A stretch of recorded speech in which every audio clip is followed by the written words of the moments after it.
Welcome learners. This is a session on analyzing event environment.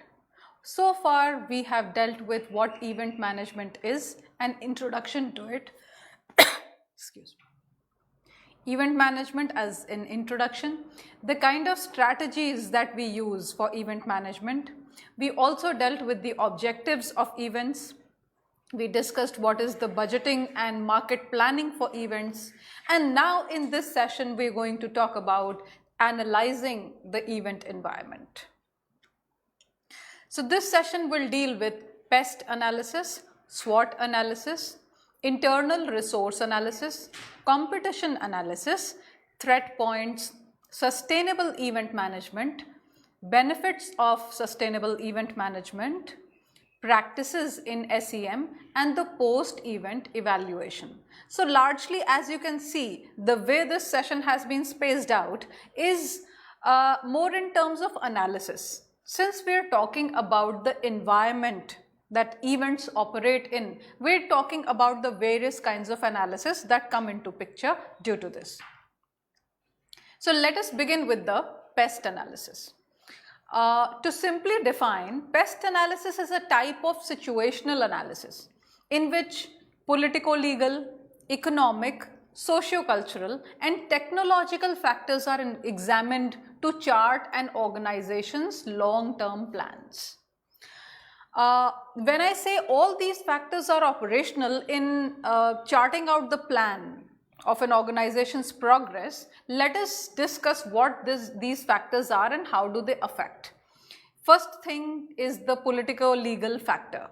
When I say politico-legal, it greatly deals with the government stability, the kind of spending, the policy formulation, the taxation that is involved during business, the employment law, who can be employed, who cannot be employed, like after the time globalization has happened and a lot of FDI has happened, people have started setting up their concerns in different countries. There are various employment laws, as in certain majority percentage of that country's people will be employed in your factories or in your organizations that you have set up on the land, another country's land.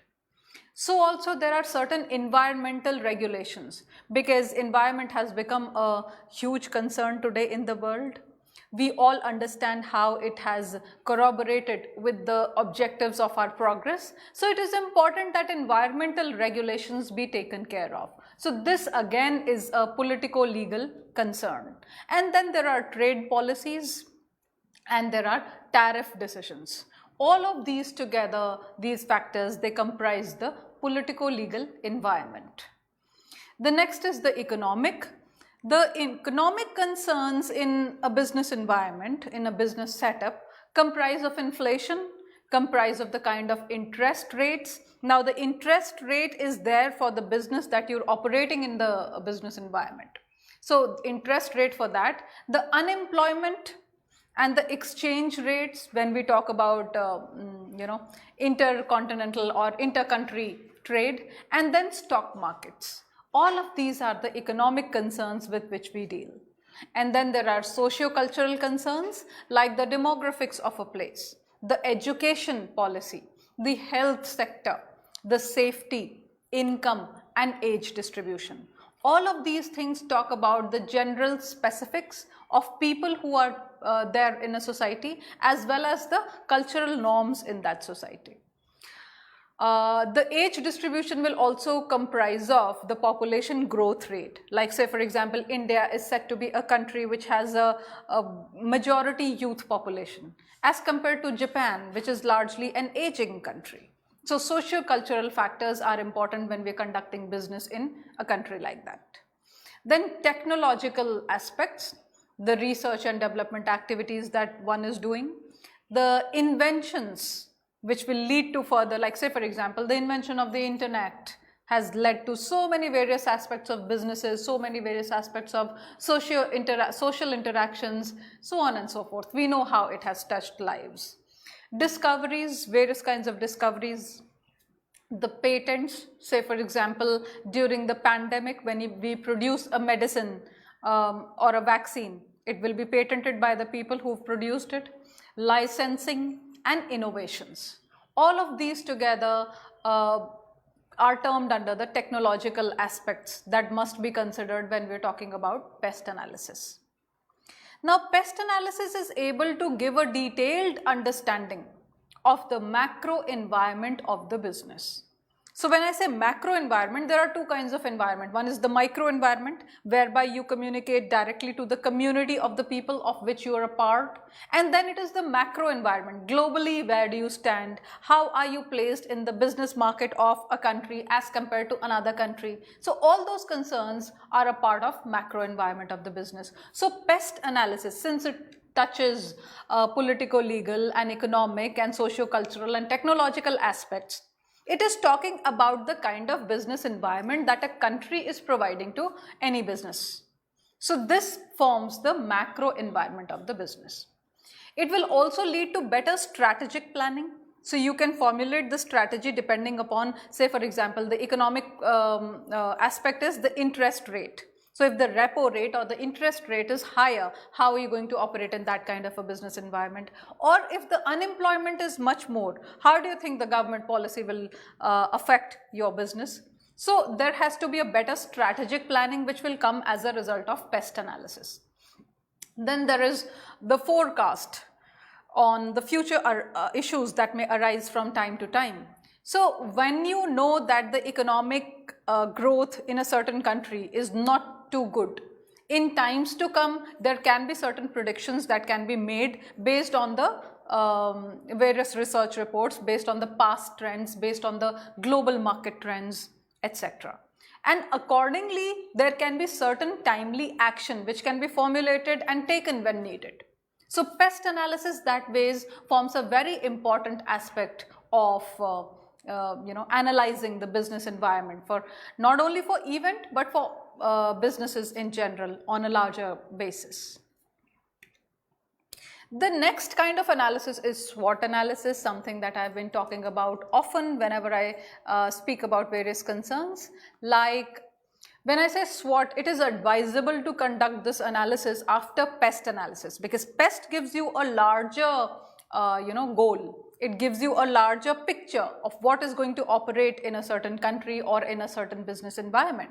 But when I say SWOT, it is more pertaining to you and your community, you and the competition, you and the business environment. So simply defined, SWOT analysis is a tool that identifies the strengths, weaknesses, opportunities and threats of an organization.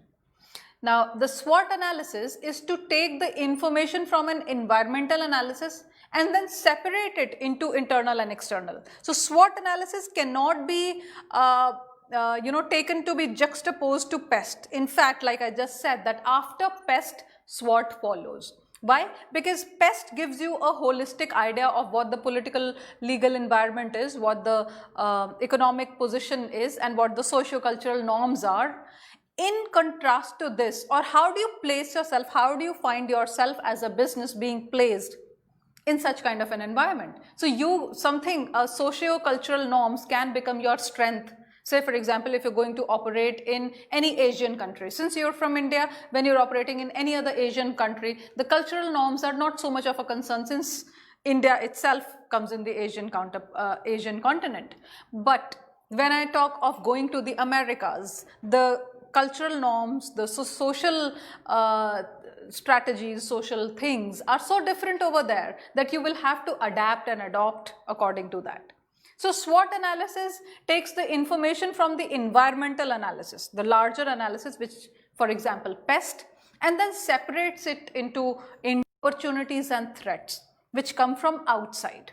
So internal are strengths and weaknesses, S and W, and external are O and T, opportunities and threats. Now, let me just give you a few examples of what S, W, O and T stand for. When I say strengths, some examples can be location of the event. Where is the event going to take place? If it is in the center of the city, in the heart of a city, obviously it is better reached. Then innovative product or USP of the event. What is so innovative about it that will draw people and get greater footfalls and what is the unique selling position of the event, what makes it special, why will people come to attend it. Experienced and skilled HR.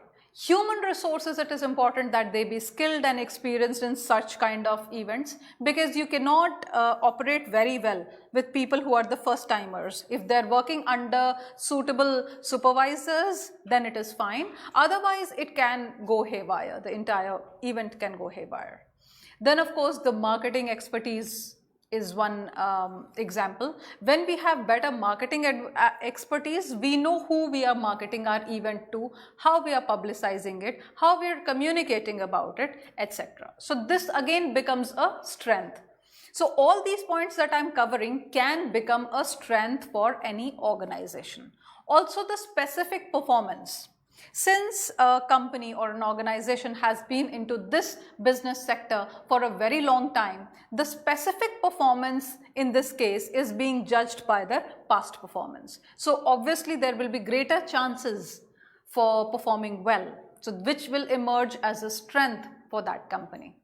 Design, the way you've designed the event, over how many days, or over how many hours in a day, or what kind of engagements have you created during that event for the participants, or what is the take home point for them, and then what are the various awareness issues that you have raised. So all of it comprises the design of an event. So while you're engaging children also, you're engaging mothers also, and you're engaging housewives also, you're engaging the bread earners also. What kind of an event design will it come into? That is again a strength of any organization, any event. Quality processes.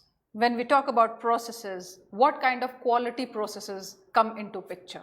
High capital. That again becomes a strength. If you have more money to spend, if you have better visibility, you have better presentation, when you have better publicity, then it adds to your event strength. Strong goodwill. If people have been believing in your organization for a very long time, it becomes your strength, because then they are not very open to changing their choice. So strong goodwill is another important strength. Suppliers.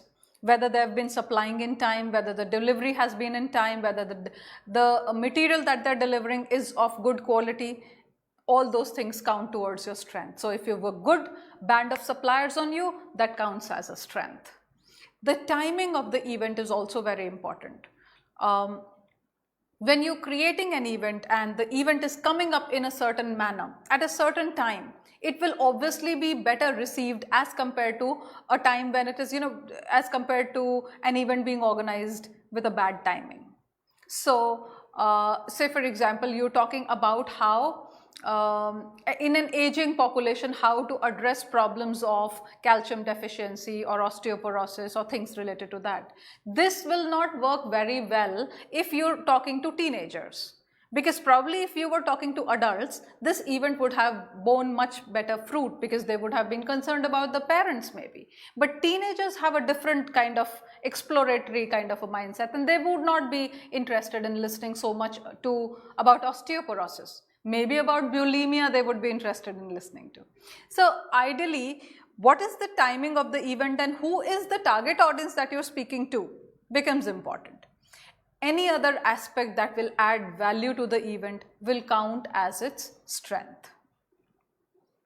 When we talk about weaknesses, the lack of marketing expertise can be a weakness. When you've not had enough, when you've not practiced enough, or when you do not have enough expertise at hand, it becomes a weakness. Because if you're not able to market your event properly, probably you will not get enough footfalls.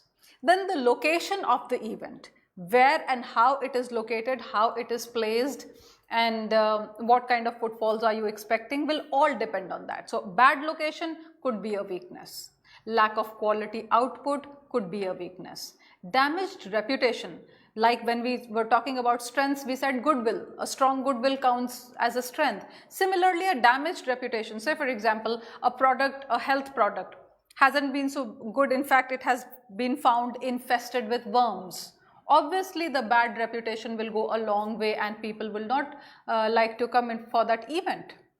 Lack of capital and suppliers, of course, that is the most basic, because if you do not have enough infrastructure on you and if you do not have the startup capital on you, probably you will not be able to organize the event in a manner that you thought you would.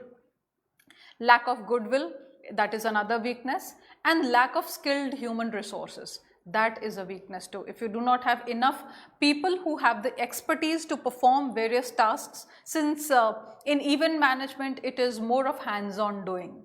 It is more of planning and execution. The implementation part is very important. So if you have lack of skilled human resources, it counts as a big weakness for any event management company or an event that is going to be held.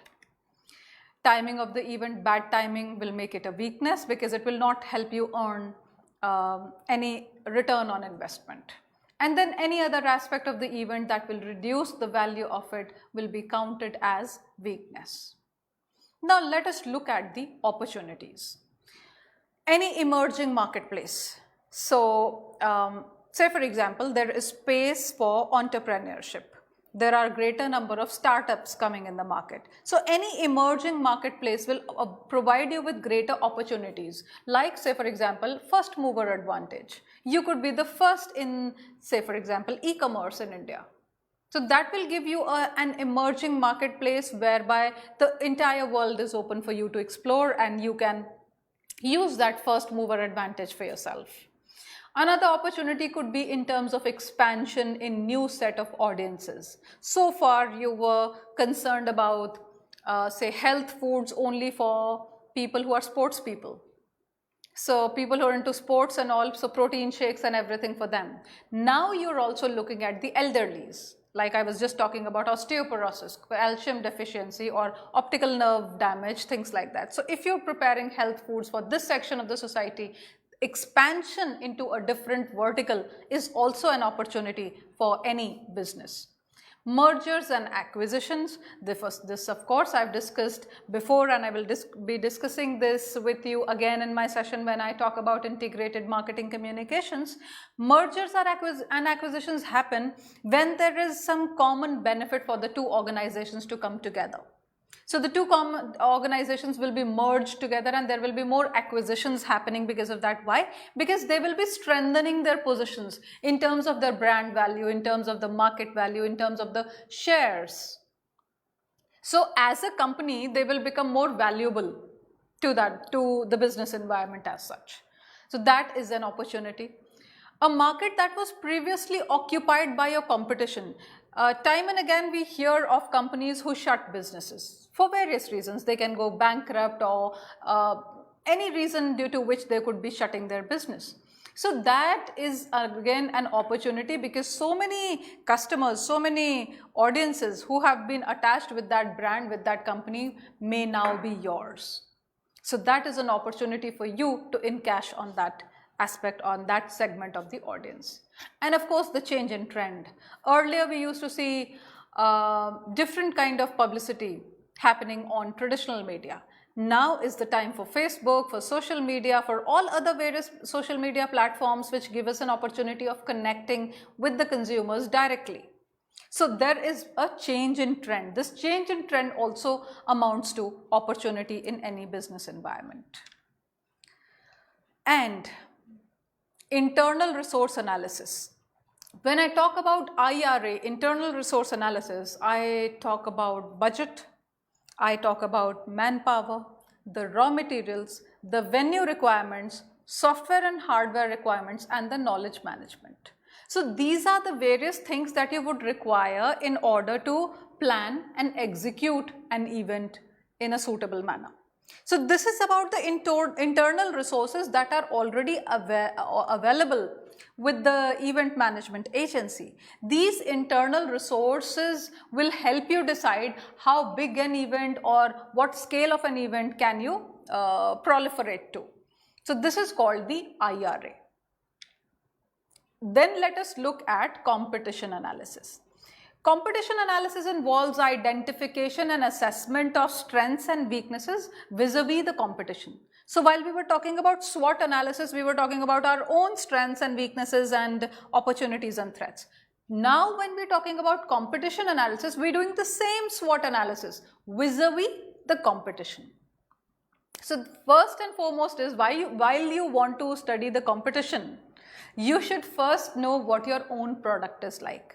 And you should have an understanding of the customers. I have spoken in my last session about the target audience and their profiling, and why psychographic and demographic profiles are important in order to understand their choices, their habits, and the kind of decisions they are expected to make. So understanding customers is important, understanding the brand value.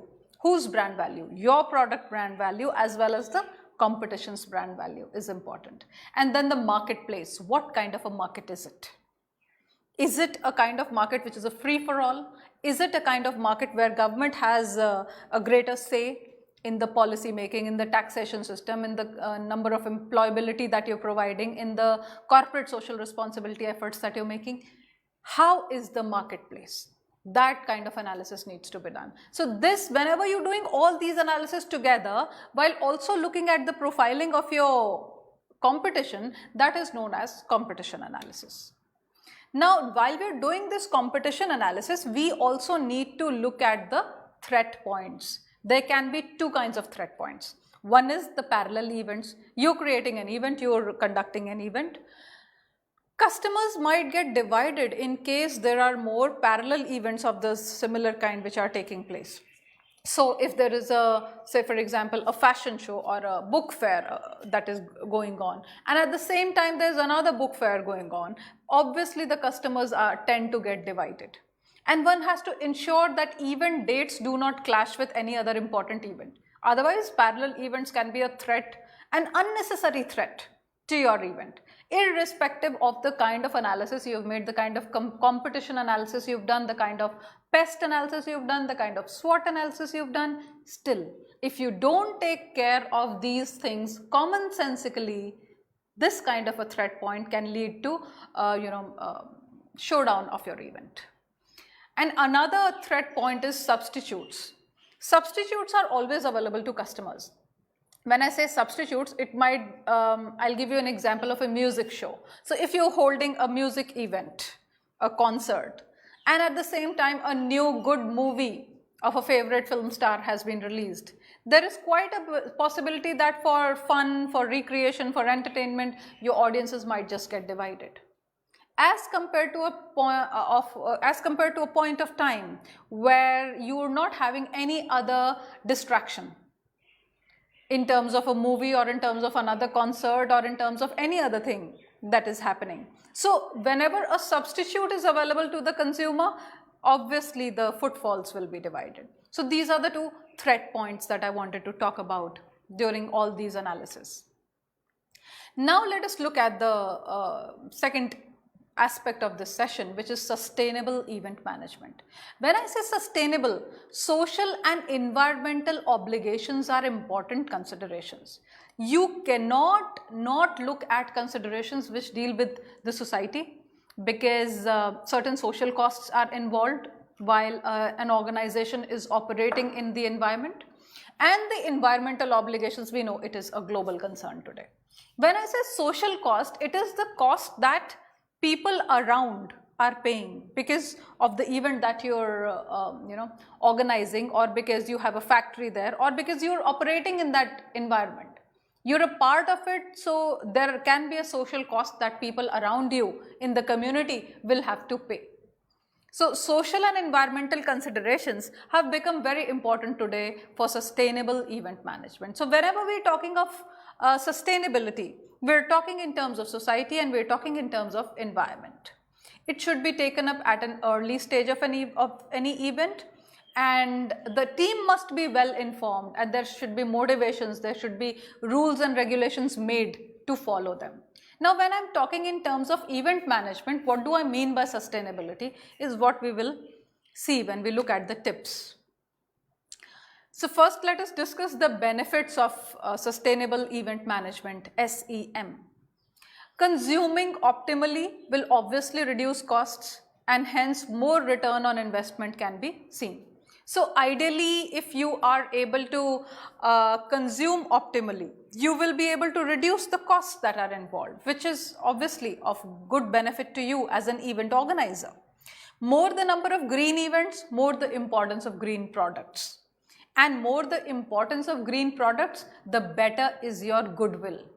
Because everybody gets impressed if a profit-making organization, if a profit-making event is going to do something for the society, is thinking of the larger social good. So thinking green events will bring greater goodwill.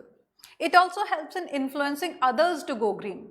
Why? Because this becomes a USP. For people who are concerned, who are educated, who understand the importance, and these days even school children understand the importance of going green and environmental concerns. In such kind of a state, given a choice between going to a green event and a non-green event, most people would prefer to go to associate with something which is seen as socially more responsible. And hence, it is also an influencing factor. Also, it gives you the benefit of being the pioneer and setting benchmarks of sustainable event management. Now, let us look at the practices in sustainable event management. So, when we're talking about going green, when we're talking about creating an event, at the same time being more sustainable and socially responsible towards the environment as well as the community, how do we actually do that? Let us look at the practices. Reduce, reuse, recycle. Now, this is one principle, if well followed, it will lead to a green event.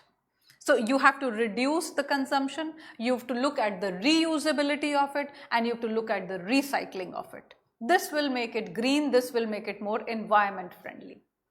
Choose your venue that is very close to the public transportation, one, so that everybody does not have to come in through their own cars and they don't create any environmental pollution.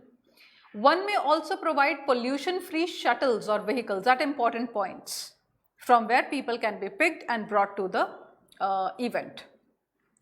Then one has to choose accommodation at environment-friendly hotels. Suppose you're organizing an event which is of higher magnitude, which involves people flying in from other places and getting to stay in that city for a few days, you must choose environment-friendly hotels.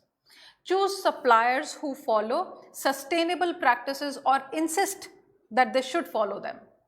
So, sustainable practices in terms of, again, the same principle of reuse, recycle and reduction.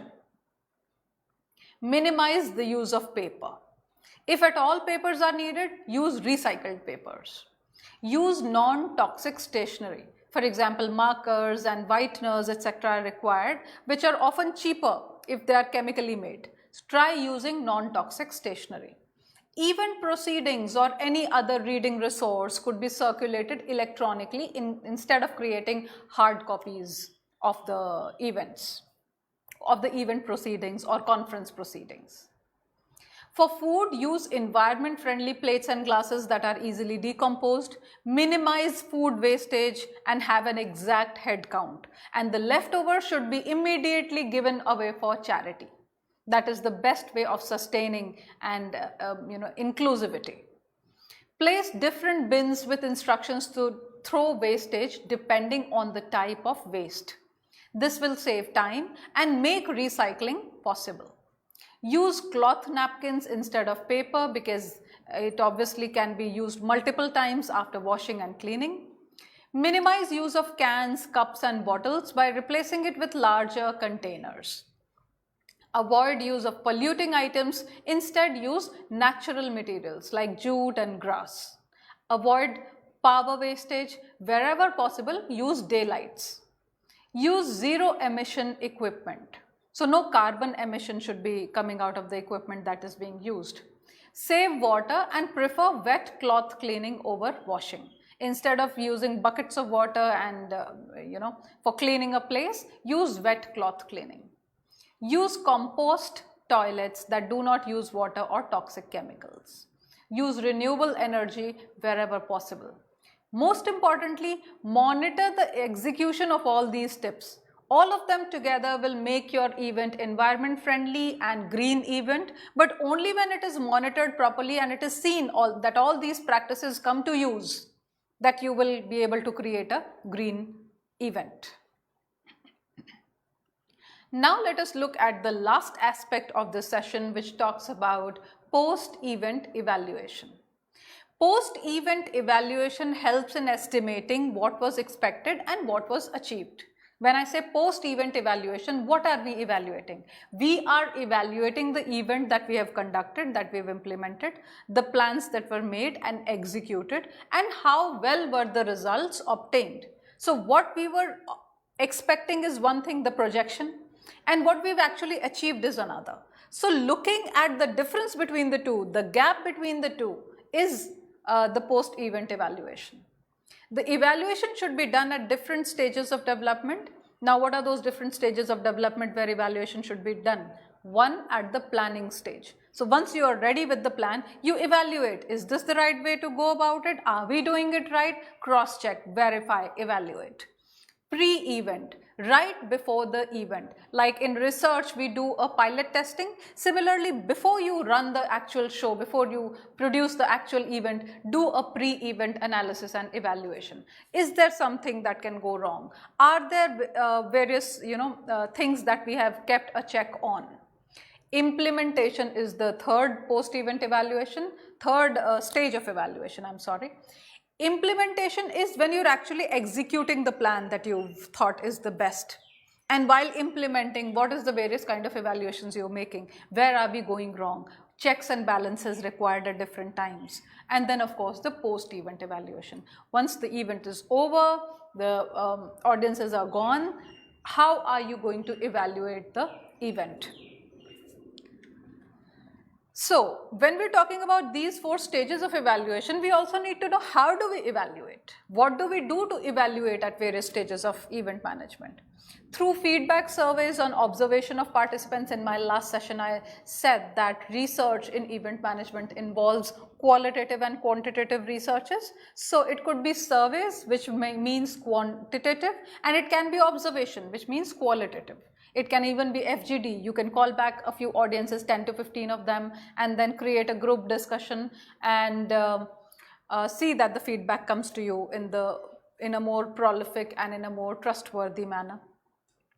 Prepare a checklist and mention all aspects on which feedback is needed. What are the various aspects on which you require feedback? Make a checklist, tick them. Collected data can be interpreted keeping the event goals in mind.